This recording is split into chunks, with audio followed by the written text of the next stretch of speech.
Good morning to you brothers and sisters out there in Chimes Land. This is the day that the Lord has made. And I don't know about you, but I woke up early this morning and decided that I was going to rejoice and be happy in it. Mainly because it's my birthday. And as a birthday, I am privileged, proud to be sitting here with Mr. John Lee. Yeah. Man, Mr. John Lee in Seattle, Washington. Mr. John Lee is and he got a shirt on said, "I'm retired." So we share that in common. That's the reason I'm here. He said, "But I work part-time as a pain in the ass." I want to join you. That's the club I want to work for too, my brother. Welcome this morning, my brother. Yeah. Thank you for having me in your home and being with us this morning to share your story. He was just telling me when we were talking, and I asked him where he was from. He said he was from Panola, Alabama. And come to find out, that's not that far from Columbus, Mississippi, where I'm from. So I'm going to shut up and let him do the talking, tell you what his experience has been and how he got to Seattle, Washington. Hey, now, Mr. Lee, talk to me and tell me, And what's your nickname? What you talking Bo. about? Bo. Yeah. Just call me Bo. I'm saying, talk to Mr. Bo from Virginia, right? Yes, sir. Yes, sir. Huh? Mm-hmm. Yeah. And we were just chatting, and he's almost a homeboy. I call him homeboy. Nah. I'm in the game. Let me come on back over. Go ahead. But anyway, and he's been here for, this is the second day, and we're really enjoying it, you know what I mean? I hope we have a good time out here. I already have.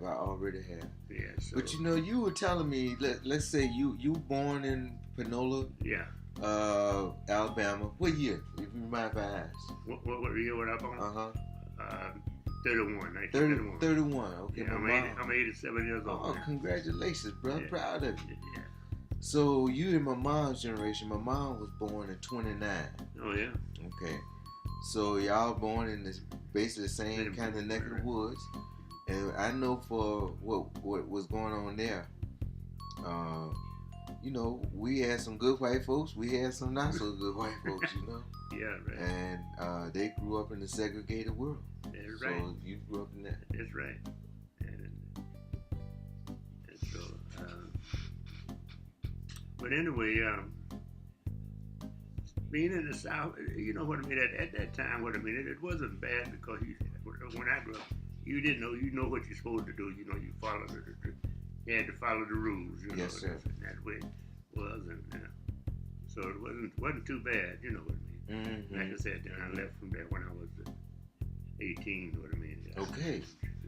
So he was sharing with me. He was part of the Great Migration. Those who went from the Deep South to his next move, he said, was Chicago. Yeah.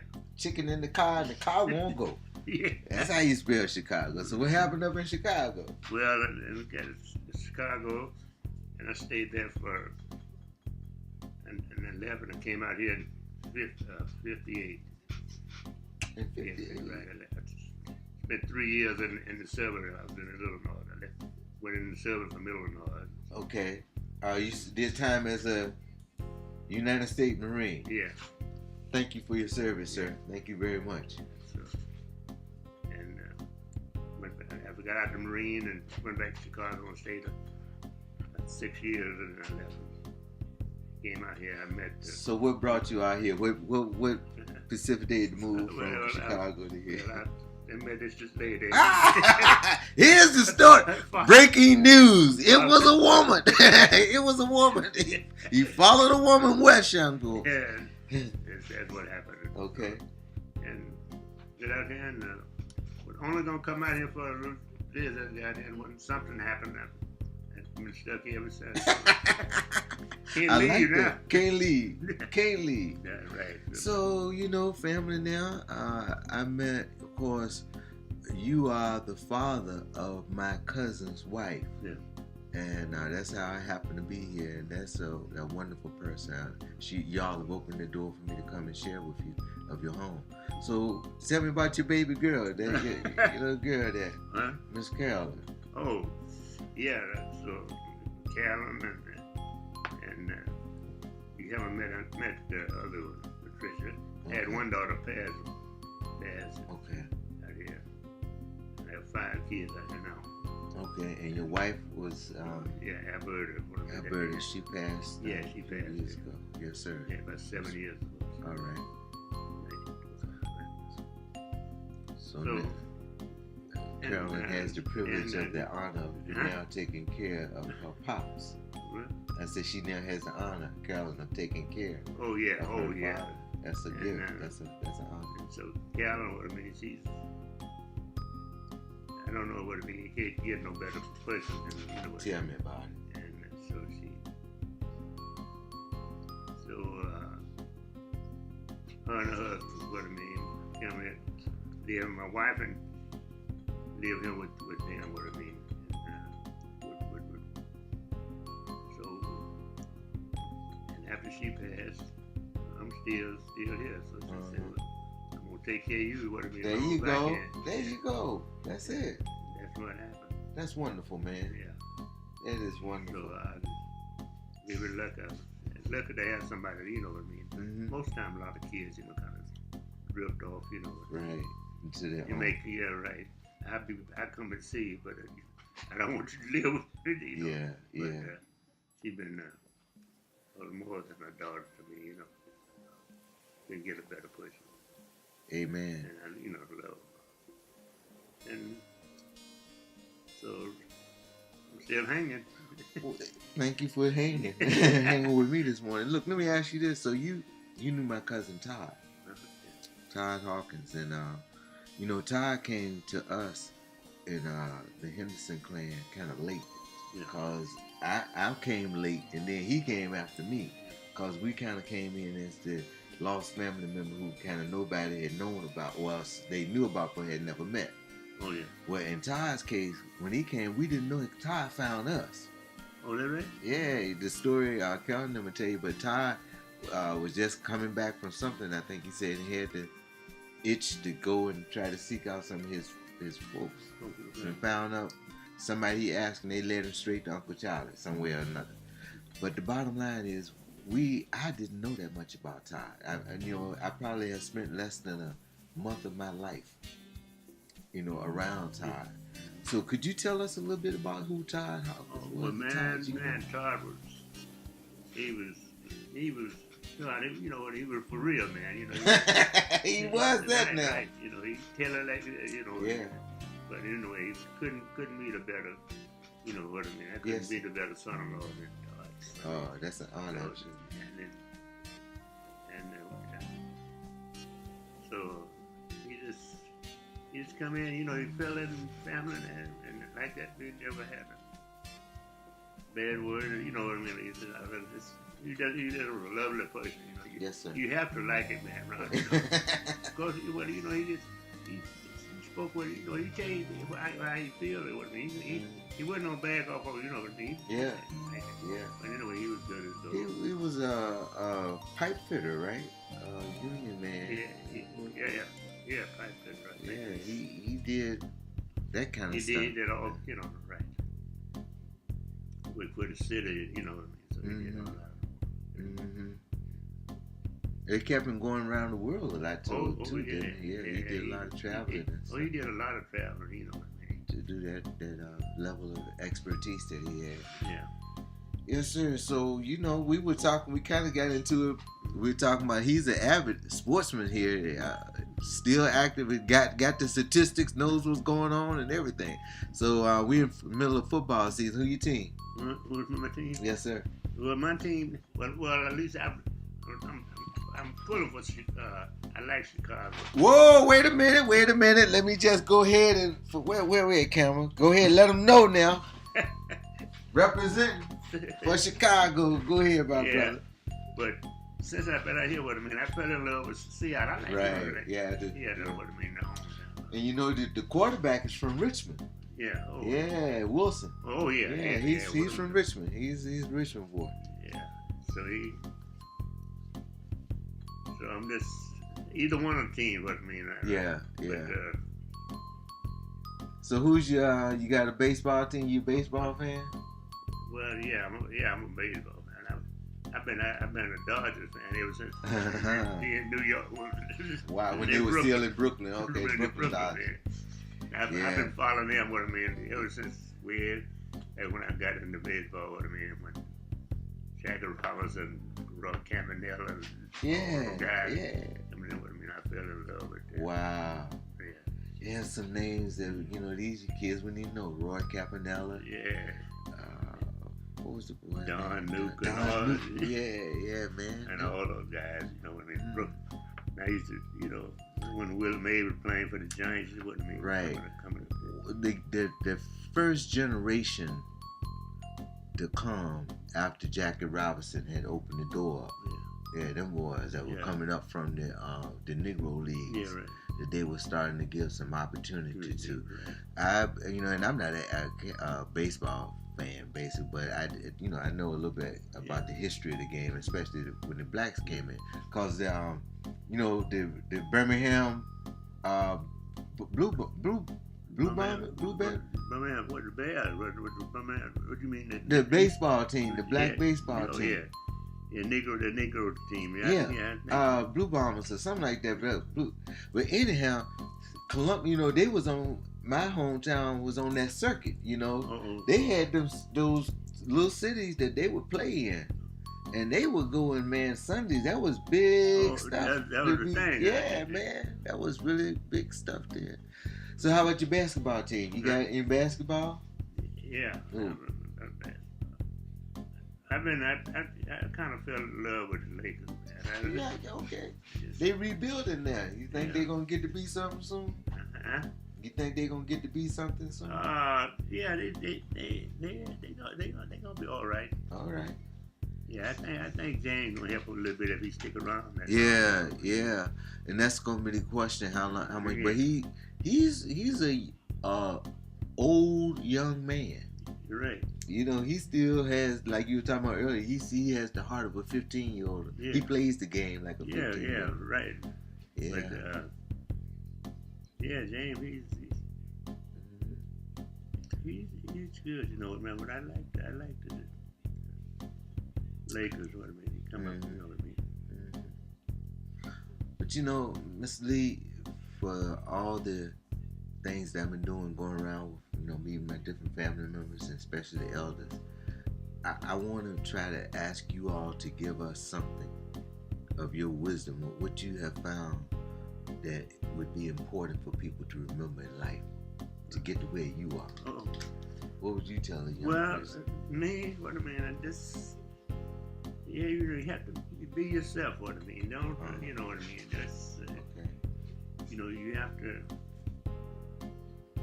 take some things, you just, to walk away. Like me, what I mean.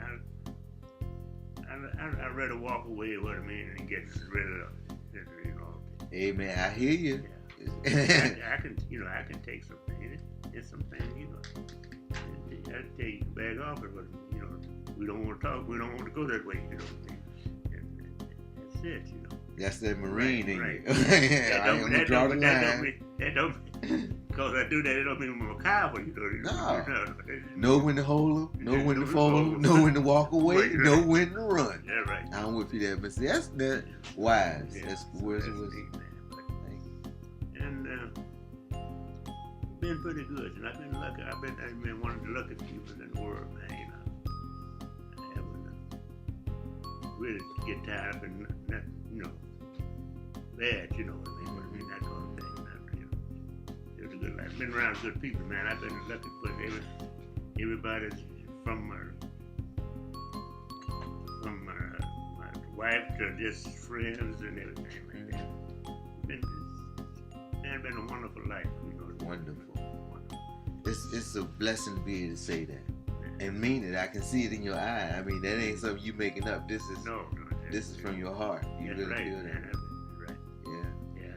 Well, it's my privilege to have met you, my brother. Yeah, nice to meet you. And thank you for your service once again. Yeah. And the privilege of being in your home. Right. Celebrate my birthday with you. Okay. Yes, sir. Peace and blessings. This is Bo. Yeah. You might hear from him again because I ain't gone yet. And I think he still got a lot of wisdom to offer us. Peace and blessings. Yeah, okay then. Tell you where you were and perhaps what year it was. Like in this case, this was 2004 that we went on this cruise. And this was the year that, this was after we got married, because we got married in 2001. He didn't go on too many cruises with me after that, but I can look at when I find the cruise picture where he proposed, then I'll know what year that was. Things like that. And I know we went to Cancun every other year, but sometimes they don't.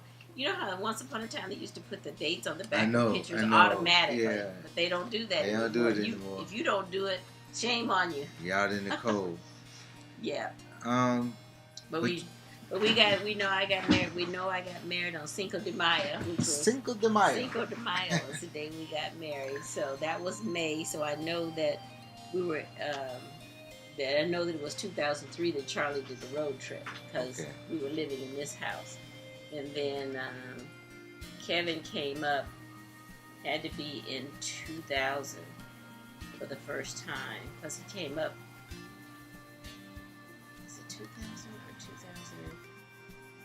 It was in the West Seattle house. So, which I was going to take you over that to West Seattle so you could see where Billy, because Billy still lives in West Seattle too, or his mother does, and he has an apartment at his mother's house. Mm-hmm. So you can see where they lived over there, and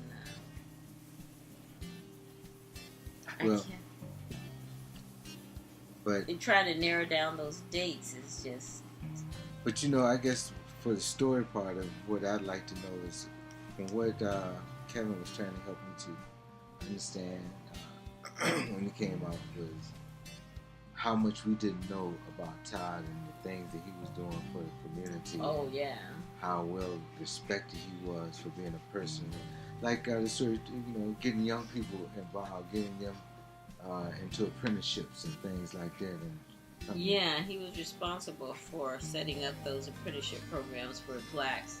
He was working with the union because he was in the pipe fitters union. Pipe fitters union. Yeah, so the plumbers and pipe fitters were a union altogether. So they set up programs so that young men like my brother Barry came under that program, and he learned how to be a plumber.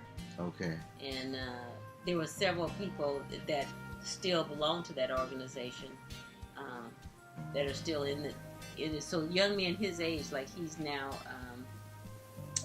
Barry, 50. He's 11 years younger than I am, so Barry's 62. So that era was when he must have been maybe 25 when he got into the plumbers union. Right. So those are the guys that got to have that chance to become skilled laborers if they wanted to, and they had opened up the plumbers, the electricians, and the carpenters. So all you had to have was a minimum amount of skills, and then you could go into those unions. And those are the unions they had the best pay. If you were skilled at it and could work with people, because that was the biggest problem. That was the biggest problem my brother had, was relating to the other men in the organization, because they would give you a hard time. Diversity? Yes. Okay. Because they would give you a hard time, and you had to learn to deal with them on their level, as well as being able to deflect what they would put out at you as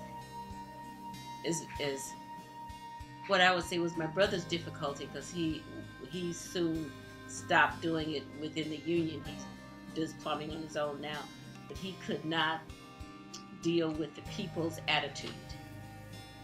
Like Todd was very good with dealing with all types of people, no matter what races they were, whatever they said, and of course I think they respected him for being able to do that, and that's how he rose up in the ranks of being. I mean, he traveled with the unions, going to different cities, and he was on the board of whatever the union local was.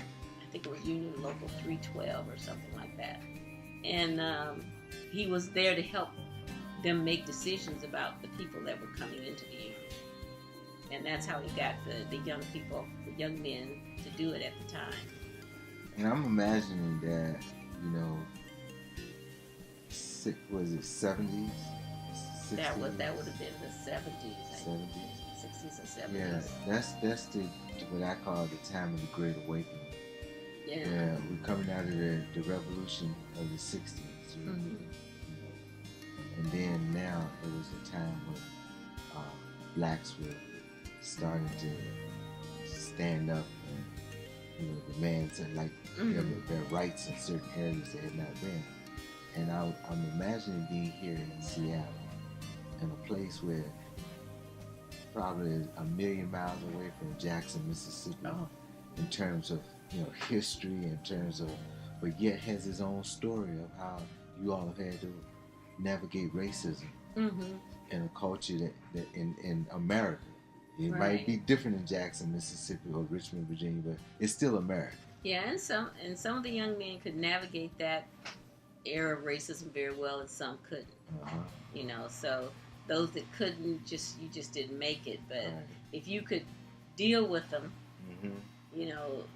because they were just old people that had come up having everything their own way for now all the years, and in an industry where they wouldn't allow us in because of the money was good and the benefits were good. I would like for you to speak to something that I talked to you about. I saw the other day when I went for a walk. You have a community garden down here at the end of your thing, and as I was passing by, I noticed a lady who I guess appears to be Asian. I'm not sure, Vietnamese or something like that. Yeah. And I stopped her to talk about having a farm, a little community garden there. And she was telling me that she was only there to take care of her little plot. And that there were many other, and so that concept, and so. Yeah, they have those throughout the city. Okay. And admittedly, most of the people that do those are Asian, that do those plots, because, like in our case, I have a plot of my own, so I don't have to go to the community plot to get vegetables. I noticed, and a lot of people don't have the space where they can do that. Most of these, sometimes people live in apartments and they want to do that, so they do it at these community plots. I think downtown they even have some on top of the buildings. Right. They're in like containers and stuff, and they put them on top of the apartment buildings, and people can do the same thing. Yeah. They do a lot of that here. And then you were helping me to understand how you almost legislate environmental consciousness here. Oh, yeah. Because everybody has to recycle and do food waste and garbage, and you have to separate them, because if you don't separate them and they find out that you're putting food waste in the garbage or recyclables in the garbage, they bill you for it. Cool. Yeah, so that's how they control it. If you don't want to get billed, because they supply you the containers, and recycling is free. Okay. Recycling and food waste goes along with your sewer and garbage bills, so they bill you for that. You like, depending on how big a container you want for. Like if you have a big yard, you have trees and shrubbery that also goes into food waste. That all goes together because it can be composted. Anything that can be composted. Yes. Yeah. So you do get billed for that. You get billed for the garbage along with your sewage. So that's on one bill. But the recycle is free. You can put as much paper and bottles and cans in the recycle as you want to. I find that a little bit fascinating because it's generally a new frontier for me when I'm going into places to tell them and talk to them about environmental consciousness, environmental justice, and things like that. I almost have to start with very elementary kinds of things to get them to understand. And here, I almost stepped into an advanced thinking, culture of how to be aware of being more friendly to the environment. Yeah.